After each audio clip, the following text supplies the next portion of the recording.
Bonjour Mike. Bonjour Maître Jérôme. Pour se retrouver sur la mall là, nous avons la mall à centre-ville là, na deuxième niveau.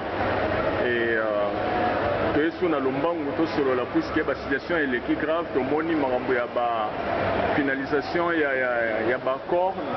Tellement il y a tellement angoisse mingi que nous avons vraiment parler na ngote, mais avant na banda et na sa réflexion moi sage moi loba que beaucoup de gens ont vu la pomme tomber, mais seulement Newton a été le seul à se demander le pourquoi. Et ça le rôle là congolais est belé, bamoni pays est à occupation, et à sous occupation, mais combien de Congolais ont mis tout le pourquoi occupation est allée. Vraiment, les Congolais ont bazapé, puisque les gens à niveau intellectuel de non, il y a trop d'intellectuels de non à niveau du Congo, à tel point que les intellectuels sont intellectuels inaptes. Au moins, il y a vraiment un doctorat, un titre à licence, il y a gradué, mais ils sont tellement inaptes. Et tout le monde est tellement ébélé. Alors, na yébité, première question d'abord suite au pays, à niveau de Félix. Et Félix a mis ici pensé que Ndengezawana, quel que soit le régime ou les mais tyran, ndenge ya tyrannie, soit na paraphrasé, même si on textuellement ndenge loba quitté, mais l'idée est que ndenge ya tyrannie, il y a tyran. En tout cas, ezala tyran ndenge mais peuple mutazala toujours déterminé pour nde azal na liloba ya suka. Alors elo ni no répondre na Félix avec tout ce qui s'est passé, lelo soki tozana ba difficulté oyo eza étant donné que yena papa na eba beta abale moi mobulu, alors c'est ce qui nous est arrivé, permettant que moi glissement et salema, au coup saluer, tout démarrer. Ok, merci Maître Jérôme. Nous sommes dans le souffle déjà prêté sur le Lelo. Il y a tout le temps de souffle dans l'édition des patriotes, vidéo dans le Messana, pour nous conscientiser les Congolais, pour mobiliser les Congolais, pour faire l'intervention politique, pour expliquer les Congolais dans le moment où le commun national tout ça là, la petite montée, la bande de connaissances, les résistants patriotes, pour différentes entre résistants patriotes et combattants. Puisque toujours les résistants patriotes, toujours résister contre le système d'occupation, peut toujours reconnaître le Congo dans sous occupation, peut toujours combattre le système d'occupation. Alors, dans le moment où la Rwanda, dans la Congolais, dans le moment où il y a été, puisque les résistants patriotes, toute situation, dans ma boko, peut gérer la situation avec beaucoup de discrétion, détermination, discipline, qui te libérer ma mêlée dans l'histoire de Koko au Rwanda, ma boto. Dans le banc, on a répondu à Félix Chilombo, on a obtenu à Félix Chilombo. Dans les Congolais, à partir d'aujourd'hui, le je crois, le 29 avril 2017, les Congolais, c'est beaucoup d'amateur, il y a une discours à Félix Chilombo. Beaucoup d'amateur, il y a une intervention à Félix Chilombo. Félix Chilombo, c'est un sorcier. Chilombo, Azan Neki. Chilombo, Azan le Balero. Chilombo, on a comme ça, la intervention, si je ne me trompe pas, avant le 19 décembre. D'abord 15 à 20 minutes. Alors, juste qui te quitte mon payawana, à 1 minute, à diriger Congo pour vivre plus que l'esclave. Je crois qu'on a la vidéo et sur là, dans WhatsApp, on a un téléphone. Intervention, tu le moyen de battre. Mais, il y a un papa qui a organisé l'idéologie avant même décembre. Dans le mois de juin, déjà, tu le moyen papa qui a déjà la carte de l'occupation rwandaise, a signé déjà l'accord Kanambe a aussi à la présidente de la République, dans le Congo, de considérer bango ba peta bango primature. Mais tant ba élevé Kanambe na ba Belge na ba Congolais pour la ba s'organiser ba réussir ko boma et tiens Tshisekedi ya Mulumba. Kanambe a jonglé Chilombo, a bloqué, a vu oyo kutu ba bande ko s'attendre te.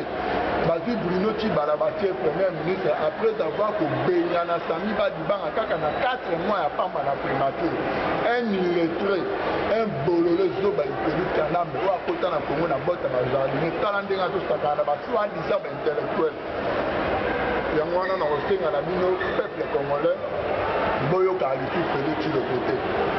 résistance eza biso bato eza na diaspora oyo tobundela kongo na esprit ya vérité komba na kati ezalaka to biso tobundaka na terrain ezalaka te bango nyonso baa na terrain balakisi bino preuve ke balingaka bino te babundaka mpo na baintere na bango bake na parlement bakosime baaccord na bango soki le 31 soki décembre soki le 31 mars baaccord ya lokuta mpo baluka baforce balia bino kutu baokipe bino te makambo bakananga ezoyinda bazokontinue koboma bandeko na biso basi mibali na kananga ata parlementaire moko te na parlement na bango wana leta telemi atomboli mongongo barwande botika oboma bandeko na biso kuna na kananga mutu te martin fayulu oyo alobaka mingi oyo aignora occupation na conférence de presse naye na france alobi occupation eza distraction muta ndenge wana olinga ndeni peuple congolais bokanga matoi na bino boyokaka badiscours na bango te bokanga misu na bino botalaka bango lisusu te bato wana tu balingi congo te balingi bino peuple congolais te. Merci.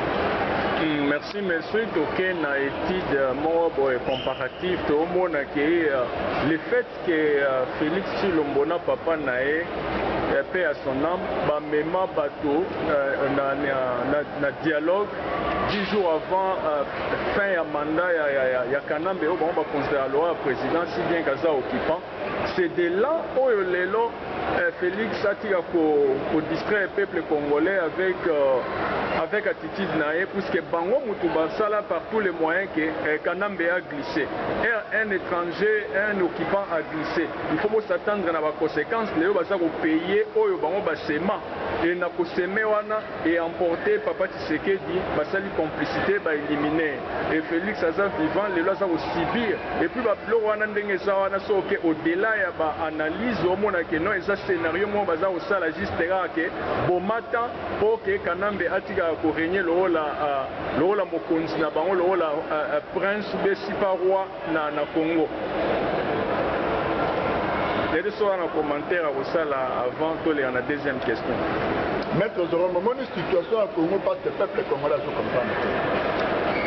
Chaque fois que ça la vidéo na yo toujours ça la moi effort donc même maintenant congolais à comprendre donc on a notre faiblesse du peuple congolais rwandais a une faiblesse du peuple congolais yango moni rwandais lelo amiko boma congolais nyonso alingi parce ayebi faiblesse ya congolais so comprendre rien na fongola mo parenthèse mo na lombango avant tokota na deuxième question député mo ya parti moko influent na mboka o parti opposition BA aye na mutala meni carte géographique ya Afrique aye la kinga lobi mais tosolola no tokala mo débat pour na situation occupation rwandaise na Congo na kota ki obi na sali ba investigation na moni teza vraiment mbotenga mai mais na carte géographique yango total Congo DRC oui mais Rwanda wapi tant on a tourné Rwanda ami na ngai collègue na ngai la kinga bi Rwanda dans mo point moka mukie pembeni wana siko je me suis posé la question comment point to mukie ko konzaka mboko ta na carte lokola continent siko na mituni ba question belé na sali ba investigation na yo mi rendre compte que ça vrai mboka na 3 millions d'habitants ba kangi en otage mboka 80 millions d'habitants atuni ngai mai ba Rwanda na baza visible na Congo na biwi batambola na capitale Kinshasa na biwi ai ba Congolais ba mona bango pe benga na biwi alobi ba Congolais ba zo collaborer na ba Rwanda na ba bina visiblement ba peuple zo mona bango na biwi abisko ba parlementaire wana na ba collaborateur ba zo soutenir occupation na nombre ya population o baza na misère banani ba se belé na bi nombre ya population baza na misère nde baza ebelé bango baza mo nombre mo amuke abisko nombre wana o amuke na nombre ya ebelé ba zo subir ba zo souffrir donc ba le karabe ba mona ba sala ba on ninga bi ba sala ba le côté en tout cas bino mo bolingi souffrance na bino parce que moi je ne peux pas comprendre bateau na ebi ke ba on nyoko la ngai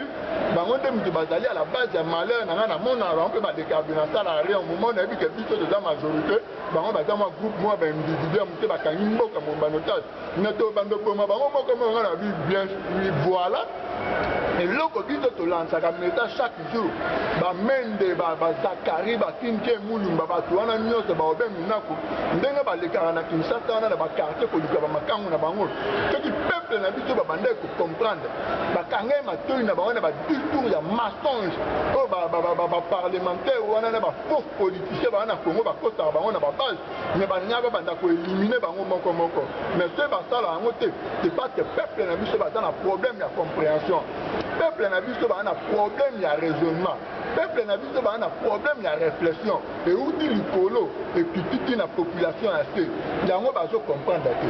Merci. Merci.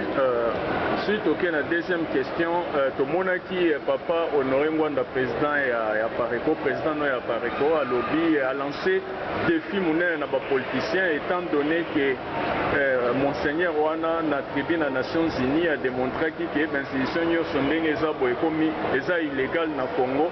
Alors papa Ngwanda lobby na mukuse ndenge wana ba politiciens soi-disant opposition nebi ke ndenge wana soufraki ya ngoloba terme ba politiciens opposition puisque ya yebi que politiciens et opposition bazate mais juste ba accompagnateur mais azalaki très élégant si pas courtois ya utiliser le même terme wana ça bango que bango nyoso babima na institution wana na sima ya 1 mois ou 2 mois musale kosalema mais bato wana ndenge yo yebi ezali pas si réaction des andeni wana ya deuxième question na biso. OK, merci Maître Jérôme na motuna na ndo tunyai. Et donc, le peuple congolais pas comprendre. Je prends l'intervention mon asala na yo mikoleleki. Na expliquer que Congolais ndenge za loi na faut comprendre dans la virus moko na Congo est plus dangereux qu'un fou. Le moni mutalibo ma Maître Jérôme, ba yeba kae o ko identifier facilement na ba attitude, na comportement na eux, na présence physique na eux. Donc au tala ta le bino o azali boma, shuki bida bilambe partout ka zo le ba mo ka zo le tableau na fou. Le tout est pas na Congo est comme plus dangereux parce que moi na mtupena la petite veste la petite costume.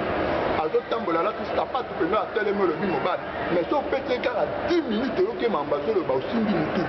Donc, virus trop dangereux. Virus plus dangereux qu'un fou. Et là, tout le monde a la Congo à moi. À l'équipe de la tribune des Nations Unies, évêque catholique, évêque, le monde du monde dans les Nations Unies, à le week-end, dans la constitution, dans la Congo, il est illégitime. Malobe bimi na munako na emoko mais tant azongi na Congo bato sala makambo mosusu bato kende na kinanga ko négocier du tout ba accord mosusu mais yo le kina tribune des Nations Unies olobi que constitution est illégitime mais yo wana le ozongi na Congo ozokende na kinanga ko sola du tout na mutu wana olobi constitution na o bango ba considérer na Congo déjà illégitime pour na ba luka ba doit ba moyen ba accord pour éviter le chaos bango no solanga de pour éviter le chaos or ba kotani que mboka notre peut esikola il faut accepter chaos. Chaos et ça là nous va occuper ma pays après nous on va récupérer mon Canada. Il y a besoin de tout battre le lingo on a mettre ça. Au moins on a dit qu'il y a un sang papa. Dans un cerveau par contre plus que Banyama. Pour yo le bien la tribune la Nations Unies que non voilà la constitution comme illégitime. OK na Congo au niveau de la meeting bino non c'est na ba dynamique quoi le coup ba rassemblement le coup ba accompagnateur en est considérable. Bobi mana ba constitution na rien bango na ba uti ko sangana du semaine oh ba koti na parlement ngo ba voter ba na bango na ba corps na bango na le couteau ba misana au costa peuple pour mutu na mutu za gâteau na ba zo costa banane vérité c'est pas un âne peuple congolais faut comprendre te Maître Jérôme l'évêque catholique a commis Costa au lobby na tribune ya ONU constitution est illégitime mais l'institution c'est ça illégal c'est-à-dire parlement et présidence tout ce qui est comme pouvoir c'est ça ici na ba élection en tout cas et bango nyonso ba gouvernorat bango nyonso ça vraiment institution mo illégale ya omoni papa Ngwanda lancaki défi na ndenge ya sage devient d'ailleurs comprendre que via la philosophe moni philosophie ezali réflexion critique habité donc na bateau na mokuse et d'abord bateau on bazalaki ba période de président Tshisekedi da lança appel wana na ba membre ya IDPS ba bimezala na débit ya législature na bango ba na parlement ezali na débit ya législature na bango ya omoni papa Ngwanda yo lancé étant donné que évêque wana na tribune na Nations Unies alobi ba institution nyonso ya Congo ezali illégal, illégitime et en ce moment-là en tout cas ya omoni papa Ngwanda profiter ne loko wana ke babima comme ça dosala musala mais ndenge bato wana basala lokoso ta même des niveaux ba okende course déjà na pouvoir pour na primature yo moyebi même ti lombazolo ba ke non ba corps wana ba respecter étant donné que yena ba commission président prénino yo Bah commissaire premier ministre était alors il y a violation à Bakor wana il y a 31 décembre ce qui a Bakor il y a Saint-Sylvestre so il va bablo na va pamba donc c'est comme ça que na linga qui to épinglé soit en commentaire te na on passer à la troisième question. OK, commentaire on a ça les années mettre Jaram.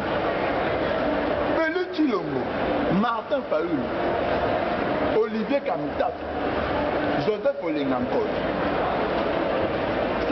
Sami Badibanga, Bruno Tshibala, Batuana nyonso na Congo bandeko na balingaka Congo te balingaka ba Congolais te.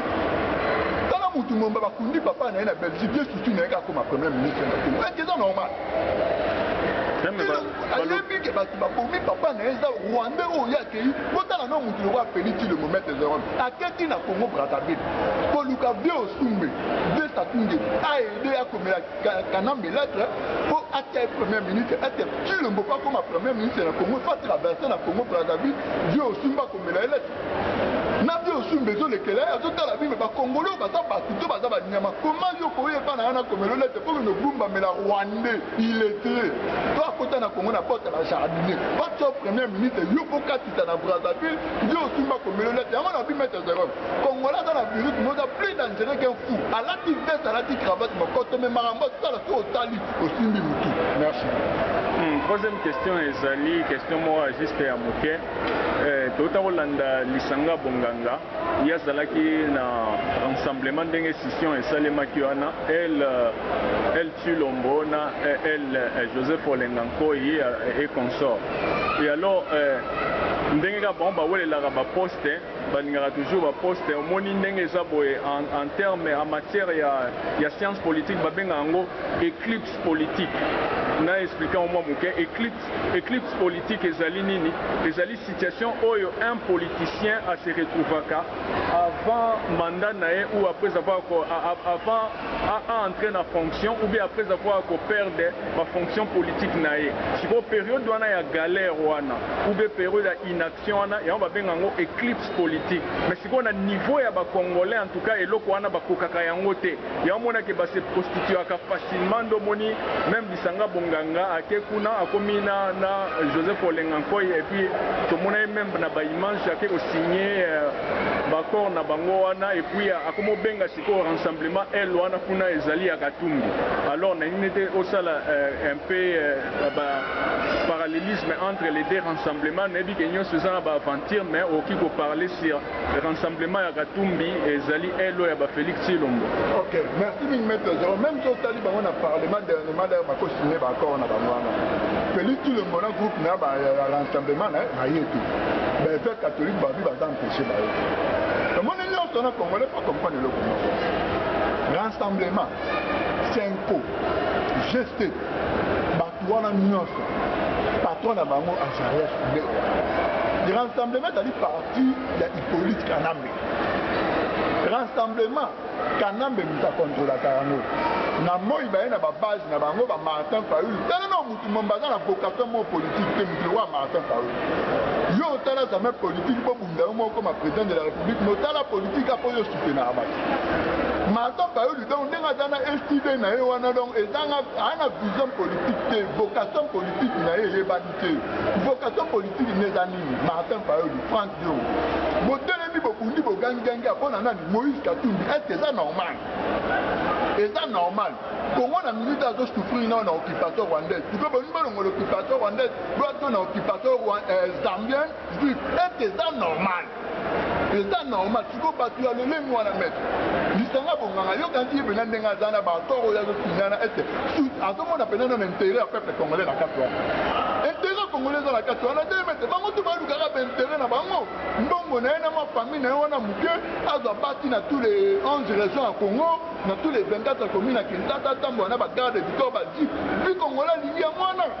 Égoïsme, trahison, corruptible, virus wana, caractère wana tant que bimino na kata makila congolais. Et ça passe, maître. Et ça passe, na deux bateaux na répondre au ndeni. Pour le bateau rassemblement mafungu nani, non on est dans bateau rassemblement patron na ngeza ubewa. Rassemblement ba ça mutala ya avantage ya occupation rwandaise. Bango no sonde dans il faut que la bango. Il faut que kola bango na masasi par la force. Merci. Merci. Je crois que Bino Nyos Bolandi Mike Mutombo a raison, sauf que Toko Baksa, une chose est vraie, n'a aucun juste réitéré Mamba Autoloba, dans le sens que si on t'a bien au début déjà il y a interview on a l'obaï que non tout ça n'a pas intellectuel inapte au moins que na anglais c'est bien en fitness au moins que intellectuel mais à ça fit c'est-à-dire que asa inapte et ben intellectuel en dehors baza est belé et on moni que non mutuloko la kanambe ndenge za wana na niveau na ye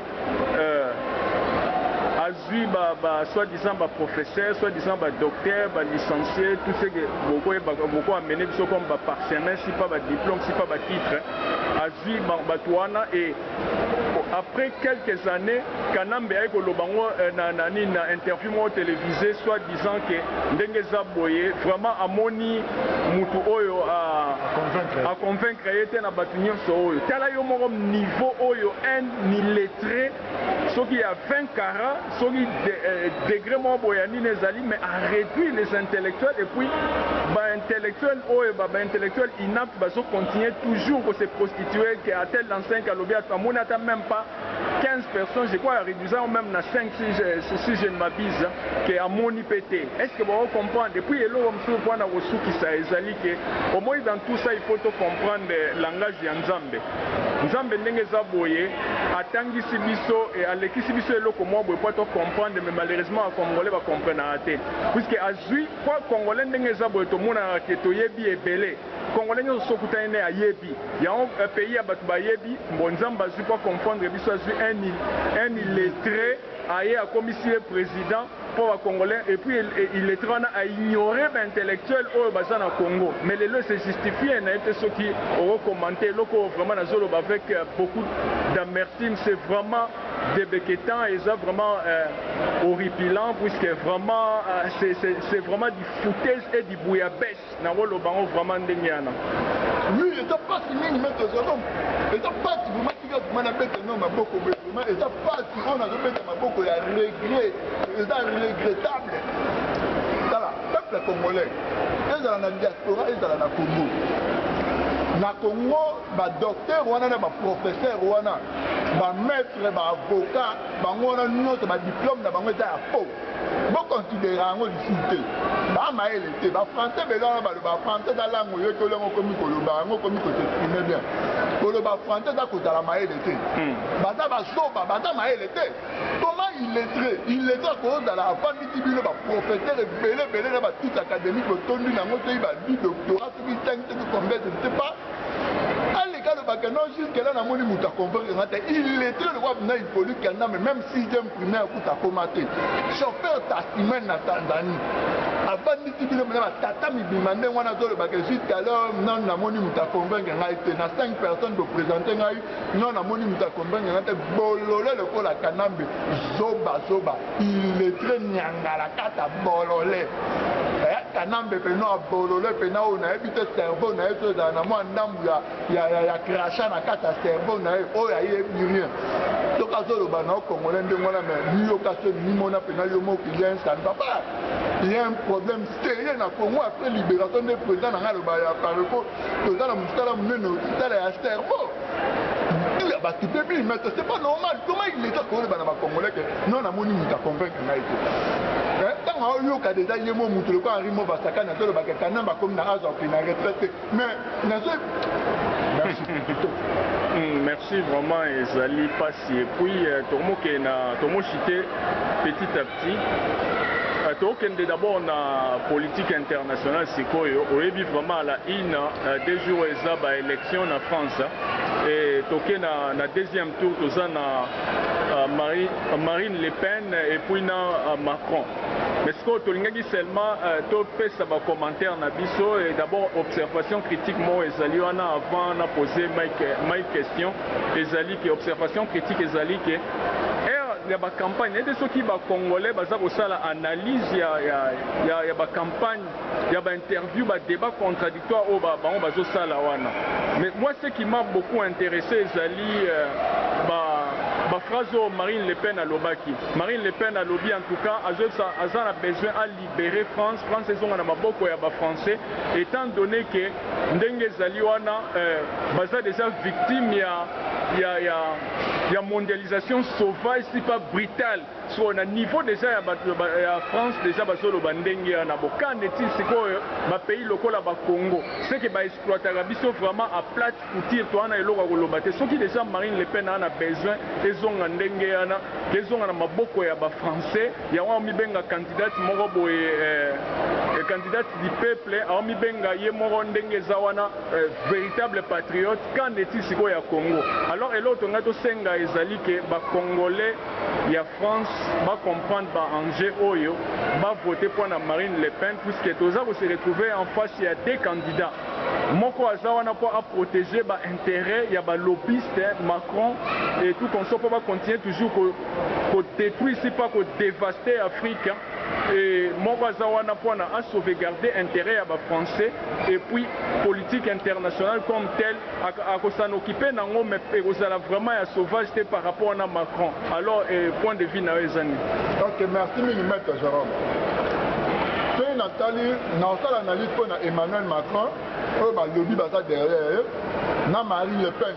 Voilà, vrai patriote de d'abord pour l'intérêt dans la France, il faut bien il faut libérer la France. Ce qui est déjà une française politicienne, il faut libérer la France, c'est-à-dire au niveau politique, il n'a pas renseigné, mais France peut être sous occupation. Donc France va avoir un otage dans le groupe, moi, le président de la République, il y a un États-Unis, avant Donald Trump comme président de la République, le limo va gagner les États-Unis en otage, peuple au Canada, Bogota, maintenant qu'il y a le chef d'État. Le Trump comme président, il y a une la politique internationale, et je m'en ai combattre ensemble, qui le lot. Même pas une année, il va combattre à un niveau, moi, il faut pas que le lieu n'est pas côté de ça. Du coup, Africain, à se comprendre. Africain, tellement mettre Jérôme dans le baron chaque fois. Africain, va dans une centre de patriotisme. Africain, à l'Inimbo, en a été. Il faut le bas congolais. Congolais tellement l'Inimbo, en a Congo. Congolais, mon étranger, c'est mieux que Mbo, en a Congo.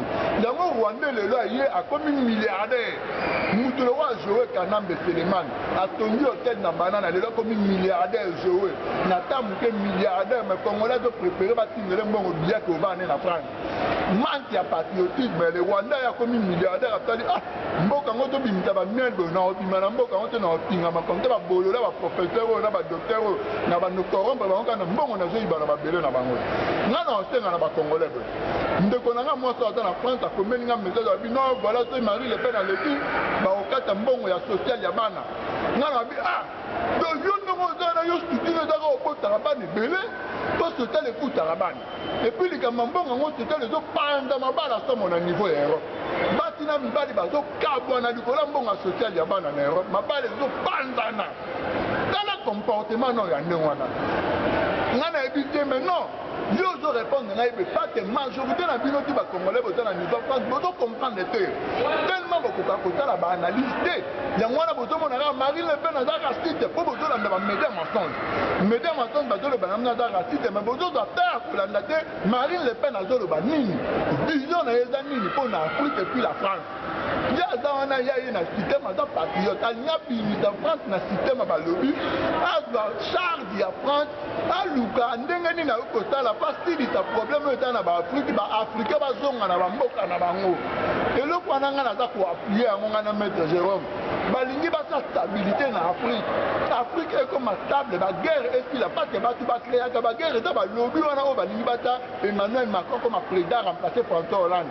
Donc dans la même voiture Balongoli Hollande va changer chauffeur Moussoutou Emmanuel Macron. Alors tellement les Congolais vont comprendre que les gens vont machine en bon à sauter la balle, comme on a un problème dans la déconnerie congolais.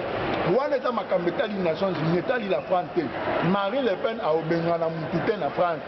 Ma cambéta va refuser dans ma cambéta Nations Unies.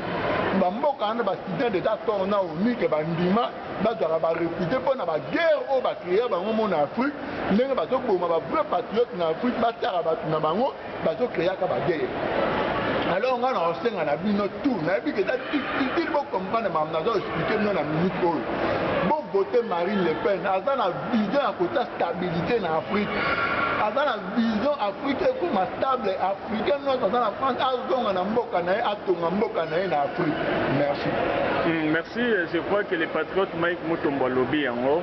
Si Bolandaki et puis Lobaki même que Ndengezabo il faut que banda kopesa ba africain ba bourse pour que ba kokota na ba école mine na France bazwa connaissance ba kende kotonga Afrique mais ça te que ba ko vanda ba kende kotonga na Afrique et ça déjà est loko mo vraiment génial ba congolais au bazana nationalité française vraiment bo hésiter te bo influencer même ba africain mususu pour que ba voter Marine Le Pen vidéo na reposter on a YouTube rapidement comme ça ba congolais tolamuka vraiment to voter bo voter Marine Le Pen azali candidate ya changement et pour un intérêt même il y a Afrique non pas to continuer toujours dans système aujourd'hui to divorcer d'avec système oyo et comme ici biso na mondialisation mo brutale et sauvage mais même Marine Le Pen azoloba c'est France ça ou ko s'en sortir bon a fortiori Congo et ça pratiquement impossible il faut pas ba congolais batala ba intérêt mo o ezali juste ba intérêt mo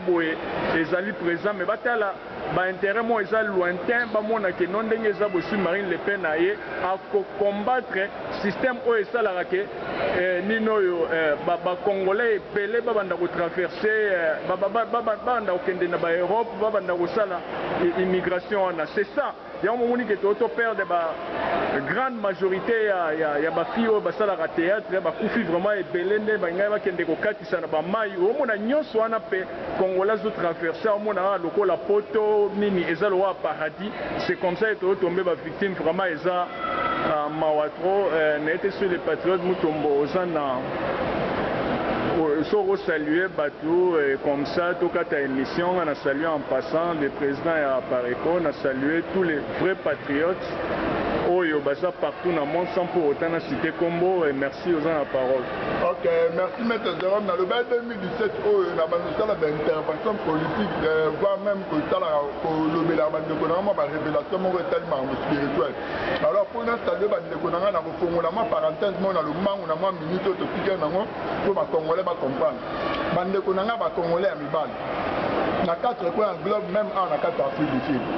Satan a multiplié ma stratégie. Les spermatozoïdes ya mibali bakomi koteka yango bandeko na biso belé ya basi oyo bandeko nango boza na molimo ya impudicité opesa mbongo facture ya libalo za na mwasi na ndako boni kolala na basi gauche droite quelque temps plus tard makambo ezosimba te mosala esili sotali eza te sante na mobulu baspermatozoïde lelo ekomi kotekama la pharmacie belé et bande en États-Unis qui en Europe et même en Afrique du Sud. La pharmacie belé va comme caution ba sperme en échange na mbongo. Ba église belé va comme caution ba sperme. Ba shop belé ba comme caution ba sperme. To tangani na mwasi, mwasa du sperme na ka bomba quelque part, a vu en moi maintenant na pharmacie ba petit mbongo sperme na na pharmacie ba maintenant na ba lodge na ba travailler ngo. Yo moko ndeko na mobalo e bien spermatozoïde ezali bo moto na yo. Ya monde ce côté na nzoto moitié c'est-à-dire semence oyo ebimisaka bomoi oyo tobengi mwana alors bandeko na ngai yango na lobai 2017 oyo na banda oya kopartage connaissance na révélation spirituelle na banda otangisa ngo na bayebiso ya maître Jérôme mpo eyede bino bandeko na ngai bozotambola ngulungulu tro na bamboko ya libanda toza na mwasi na ndako molimi kolala na bati na kaelita na micheklem partout kolalaka na bati botala lelo mingi bavi na bino ekomi bloke bamisala eza te mbongo eza te sotel mobulu basante na bino mobulu bandeko ebele bakoma okufa brusquement alalaki kaka boyo akufi ayoki motu pato akufi noir malade mo moke oyo akufi baspermatozoïde ekomi kotekama na mboka oyo bandeko na biso meme ya bacongolais bakoti na bamarché wana abimi na 5 mibali azwi basperme na muna kasi yango quelque part ekomi ebele ake ateki yango bapesi ye mbongo bato wana baza basataniste bamima yango na balose bakoma otravaille nango na babomo ya bato diable azosante bastratégie mais biso bachrétien tozocomprendre te toza kibiba tellement toza power te spirituellement yango un petit pays à 3 millions d'habitants et domina biso 80 millions d'habitants po bacomprena ke toza na esprit te toza bambinga totambola tomimona toadanse bayakuza bametre mais esprit toza faible en esprit nayaki nafongola bino révélation oyo aza na mato ya koyoka ayoka business ya spermatozoïde ekomi kosalama na mboka oyo Cape Town bamomi ebele bakoti na babusiness wana yo beze na oye bien yoka bilengi na yo ya kozwa mai na yo aka teki yango bazomema yango na balot mpo na bapouvoir na bango satanique alors nakosalue bapatriote résistant nyonso oyo toza na bango na mboka oyo Cape Town na ye mo président régi toza na préparation makasi ya événement conférence ya monene ya Pareco tozala awa na Cape Town na mois de juin le 15 mai oyo tozofete 12e anniversaire ya Pareco tozala na Belgique biso mpe bamembre ya Pareco awa na Cape Town Johannesburg Durban Pretoria tozosala mpe mwa quelque chose mbote na yo mo maître Jérôme mbote na bapatriote tout président régi bapatriote tout Meta Otobofaka Simon Merlin Jagger bino nyonso mbote na yo moko Nathalie Bembo na UK Koko Mustamba Kaniki na Canada Lidisa Mundele mbote na ye mo président na nga papa na nga Honoré Mbandanta Moko Atumba colonel Odombo Simba CCDP Musale Salami kitoko tomoni manifestation le 8 avril Ingeta na salué maître Okito wana leki na ngai et tozo salué maître Okito et na salué Charles Olela na Johannesburg na salué papa Soule Mandiangu na salué les blancs batinyonso balela les patriotes yeyo et nde bozomona boye en tout cas bamakambo eza kitoko ekomi prochainement et tozalaki na interview na Mike Mutombo awa na centre-ville nde bozomona nazozwa baimage et vraiment ekomi prochainement et Ingeta ezalaki maître Jérôme na nsima ya caméra ekomi prochainement ciao.